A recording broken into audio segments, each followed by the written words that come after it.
मिश्री का संगति का प्रभाव है कि उसकी भी कीमत हो गई, बाकी फेंका जाना है। मिठाई खरीदने जाते हैं तो कई बार कागज के ही साथ तौल देते हैं, डब्बे के साथ तौल देते हैं।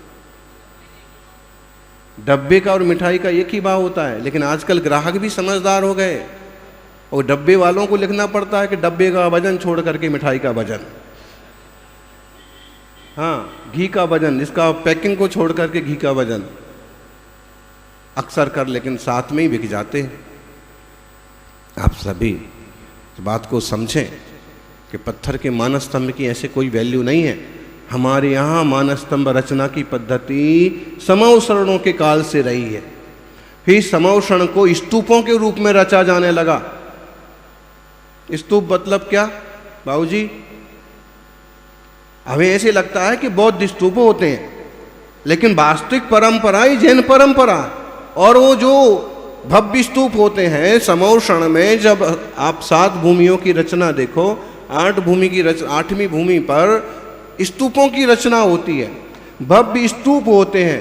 वहाँ तक अभव्य जीव जा सकते हैं, उसके आगे भव्य ही जाते हैं। उन स्तूपों के आगे अभव्य जीव नहीं जाते हैं। मूल सभाओं में अभव्य जीव नहीं पहुँचते हैं, बाहर ही रह जाते हैं। अच्छा, तो स्तूपों की मूल परंपरा जैन शास्त्रों में कंकाली टीला, मथुरा में हम लोगों का पिछले ही साल प्रवास हुआ, और वहाँ पर हम विशेष रूप से गए। 3-4 किलोमीटर दूर था, लेकिन हमने उसका इतिहास पुरातत्व सब पढ़ा हुआ है, तो इच्छा थी। तो फिर वो कृष्ण जन्मभूमि उधर से होते हुए कंकाली टीले की खुदाई हो चुकी, तो वो तो एक छोटा सा तालाब जैसा बना रखा था, खुदाई करके माल सब निकाल दिया। तो फिर जहाँ मूर्तियाँ रखी थी वहाँ पुरातत्व विभाग तक भी गए, संघ था, कई श्रावक थे।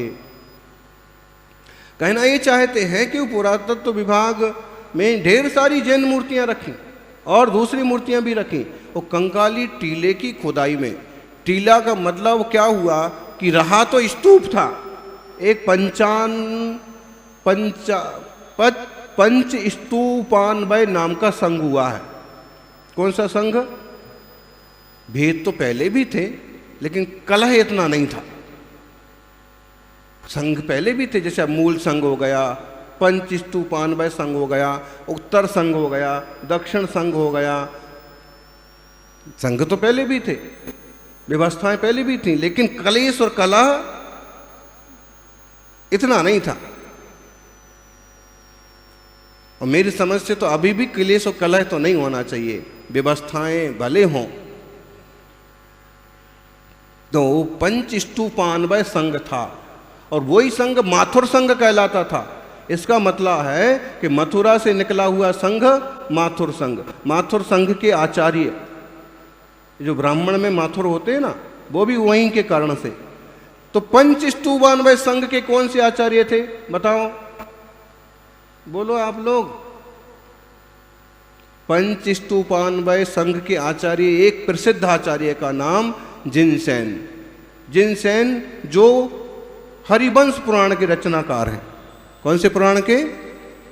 2 जिनसेन, एक जिनसेन महापुराण के रचनाकार, दूसरे जिनसेन हरिवंश। हरिवंश के कर्ता जो है पंच स्तूपान्वय के माथुर संघ के आचार्य हैं, और वो आचार्य पंच स्तूपान्वय की कहला रहे हैं। इसका मतलब है कि या तो जब तक वो हैं तब तक मथुरा में 5 स्तूप थे।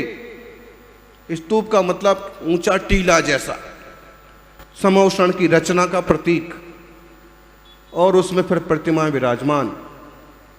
वो तो या तो 5 स्तूप तब थे, और 5 नहीं थे तो 2 तो थे। क्योंकि एक शिलालेख मिलता है जिसमें बेथुवा लिखा। बेथुवा, बेथुवा मतलब, बे का मतलब 2, थू का मतलब स्तूप, प्राकृत। ऐसा शिलालेख मिलता है मथुरा कंकाली टीले से। बहुत सारे शिलालेख मिले, बहुत सारे आयाक पट्ट, बहुत सारी मूर्तियां। जैन धर्म का बहुत प्राचीन इतिहास, उसमें ही अर्धफालक मत की पुष्टि करने वाली मूर्तियां मिली। अर्धफालक मत मतलब कि जब शुरू में श्वेतांबर संप्रदाय बन रहा था तो रहते तो दिगंबर अवस्था में थे, लेकिन एक कपड़ा जो है वो, जैसे महाभारत में दुर्योधन वगैरह एक कपड़ा ऐसे हाथ पर लटकाए रहते थे ना, उस टाइप का एक वस्त्र वो मुनि लेने लगे थे जनता के भय से, क्योंकि दिगंबर मुनि उधर चलेगा, यहाँ दुर्भिक्ष पड़ने लगा, तो आधा कपड़ा लेते थे, तो अर्धफालक कहलाते थे।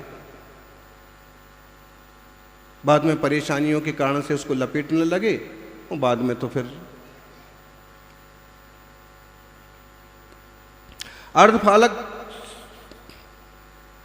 टाइप की मूर्तियां भी वहां से मिली। हम सिर्फ आपको स्तूप बताना चाहते हैं, उसके एवज में ये सारी चर्चा चल रही है कि स्तूप जो है मूल जैन शासन की रचना है। आज अगर सारनाथ का स्तूप जो है, सारनाथ मतलब श्रेयांसनाथ भगवान की जन्मभूमि सिंहपुर में मंदिर के सामने ही 20 कदम 25 कदम पर ही बड़ा सारा स्तूप आज भी है, लेकिन उसे लोग बौद्ध स्तूप समझते हैं। वहाँ जो पिलर खड़ा हुआ है जिसमें 4 दिशा में शेर बने हुए हैं, उसे समझते हैं कि बौद्ध धर्म का चिन्ह है, जबकि 4 दिशा में शेर महावीर स्वामी का चिन्ह है। महावीर स्वामी का समो शरण सिंहपुर में गया हुआ है, बनारस गया हुआ है। वहाँ सारनाथ श्रेयांसनाथ का एक नाम श्रेयनाथ भी है, और श्रेयनाथ का सारनाथ होने में कोई देर नहीं लगती है, ऐसे नाम बोले ही जाते हैं, उपयोग भी करते हैं अपन। तो वो स्तूप है वहाँ पर। स्तूप मूलतः जैन परंपरा की, बाद में बुद्धों ने इसे स्वीकार किया होगा, उसमें कोई दिक्कत की बात नहीं है। तो स्तूप जो है ये समोषण के प्रतीक है।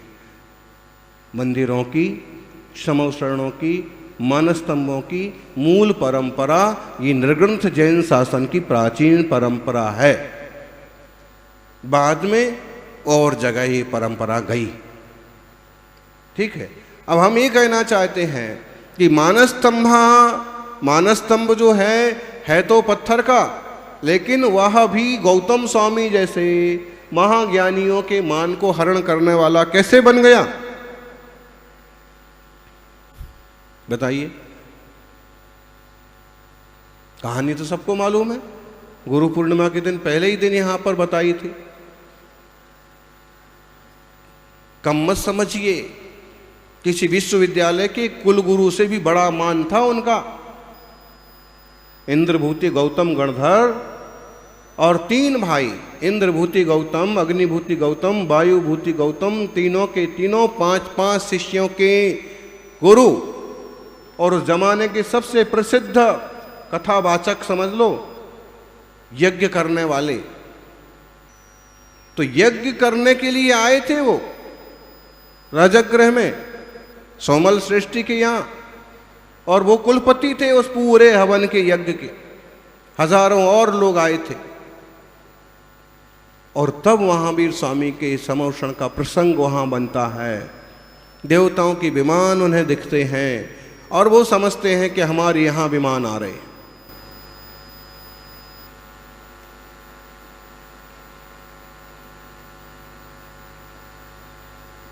तभी मालूम पड़ता कि विमान आगे चले गए। फिर मालूम पड़ता है कि महावीर का समोषण लगा हुआ है, और तब थोड़ी सी ईर्ष्या पैदा होती है, थोड़ा सा द्वेष पैदा होता है। लेकिन तभी इंद्र आता है ब्राह्मण बटुक का रूप बना के। योग्य पात्र भी चाहिए शास्त्र सुनने के लिए, प्रवचन सब नहीं सुन लेते, पात्रता चाहिए। यानी अपनी जिज्ञासा इंद्र ने, ब्राह्मण बटुक ने बड़े विनय के साथ रखी।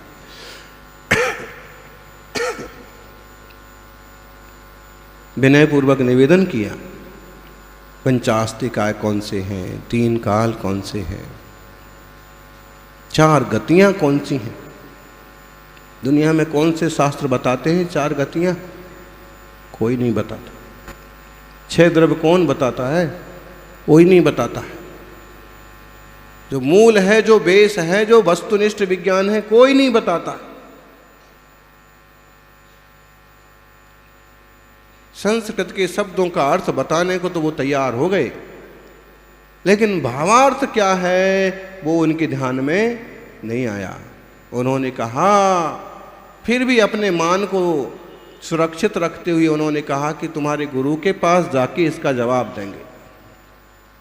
चाहते भी यही थे, और जब वहाँ गए थे जीतने के लिए, लेकिन मानस्तंभ देख करके ही मान गलित हो गया। कैसे हो गया? वो पूरी घटना इस श्लोक में पेश की है। मानस्तंभ देख के कैसे हो गया? वही बात कही है कि मानस्तंभ भी पत्थर है। आप कहते हो रत्न है तो रत्न है, दूसरे भी तो रत्न है। दूसरे रत्नों को देख करके क्यों नहीं अभिमान कम होता है?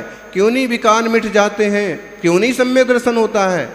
उस मानस्तंभ को देखने से सम्यक दर्शन हो गया। इसका मतलब ये है कि वहाँ आप विराजे थे और आपके निकट जो वस्तु है वो भी इतनी प्रभावशाली बन गई। आज भी आपने देखा होगा, लोग मंदिर में घुसते हैं तो पहले देहरी को छू के माथे को लगाते। तो क्या ये लोग मूढ़ हैं? कुछ लोग कहते हैं देहरी को छूना मूढ़ता है। देहरी को छूना मूढ़ता है, लेकिन मंदिर में जब हम देहरी को छूते हैं तो हम देहरी नहीं छूते हैं, हम जिनालय को वंदन करते। कुछ लोग यहाँ साहू शरणम में जब सीढ़ियाँ चढ़ते हैं ना, तो सीढ़ियाँ चढ़ते चढ़ते ऐसे करते जाते। वो सीढ़ियों को नमस्कार नहीं करते। महीने भर बाद देखना आप, वो सीढ़ियों को नमस्कार नहीं कर रहे हैं। वो जो भीतर मुनिराज विराजमान है मुनियों की भक्ति में, वो उस भवन को भी वंदन कर रहे हैं। यहाँ विराजमान है इस भवन में। चौकी, पाटा, थाली, कलसी, छत्र, क्षमर, वस्त्र, यहाँ तक कि पहुँचने वाले अंगोछे भी, वो भी कभी अपमानित नहीं किए जाते। भगवान का मार्जन करने वाला गलना है, इसको नीचे मत रखो, इसको जांघ पर मत रखो।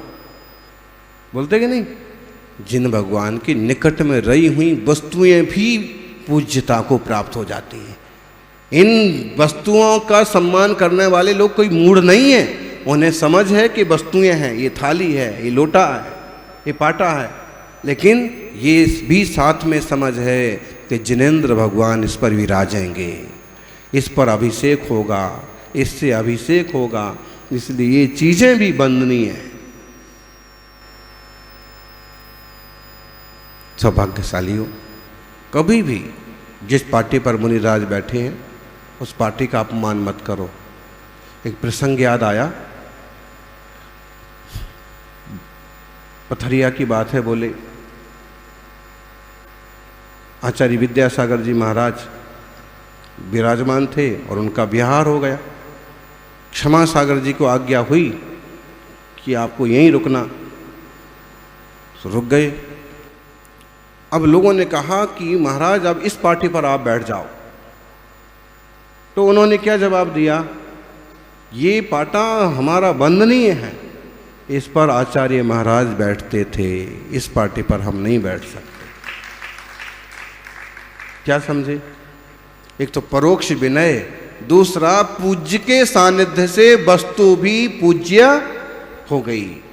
अब भले दूसरी बार आएंगे या भले 2-4 दिन में भूल जाएंगे तो भले उसका उपयोग कर लें कोई महाराज, बाकी जब तक पता है तब तक तो उसी चीज का जिससे उसका निरादर हो ऐसा उपयोग नहीं करते। शास्त्र की चौकी भी पांव से नहीं सरकाई जाती है।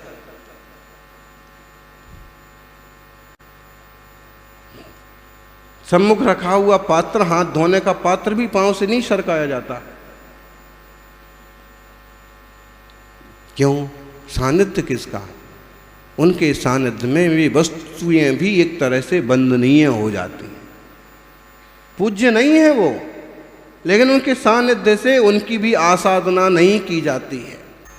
मुनि महाराज के साथ आप जा रहे हो और कहीं बात हो कि यहाँ केवल मुनि महाराज का प्रवेश होगा, लेकिन फिर भी अगर आपके हाथ में कमंडल है ना, श्रवण बेलगोल का ले लो, अभिषेक का वक्त होता है जब, और वो फिर एंट्री बंद हो जाती है, पास चाहिए पड़ते हैं और आपके पास नहीं है, तो सबसे बढ़िया पास क्या है? किसी महाराज का कमंडल पकड़ लो तो एंट्री मिल जाती है। अब मुख्यमंत्री आ गए हो, किसी श्रावक को घुसना है तो महाराज का कमंडल पकड़ लो तो घुसने को मिल जाता है लगभग। मतलब है कि आश्रय बहुत महत्वपूर्ण रहता है। हे भगवान, आपके आश्रय से मानस स्तंभ भी पूज्य हो गया, और हम आपके चरणों के आश्रय से रहेंगे तो हम भी क्यों नहीं पूज्य होंगे, हमारा क्यों नहीं कल्याण होगा, हमारा जीवन क्यों नहीं मंगलमय बनेगा? ज़रूर बनेगा। सोनो जीवन मंगलमय थाओ, सोनो कल्याण थाओ। एवी भावना साथे આજનો અદ્ભુત પ્રસંગ પ્રવચન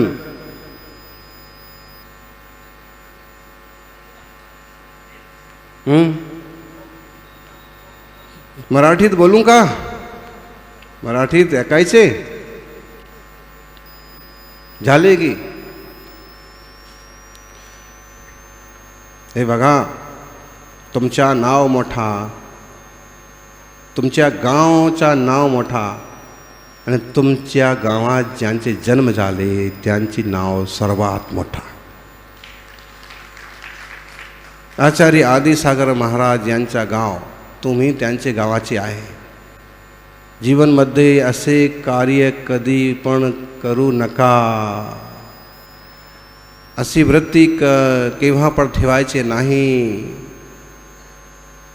त्याने गुरूंचे नाव किंवा त्यांचे गावाचे नाव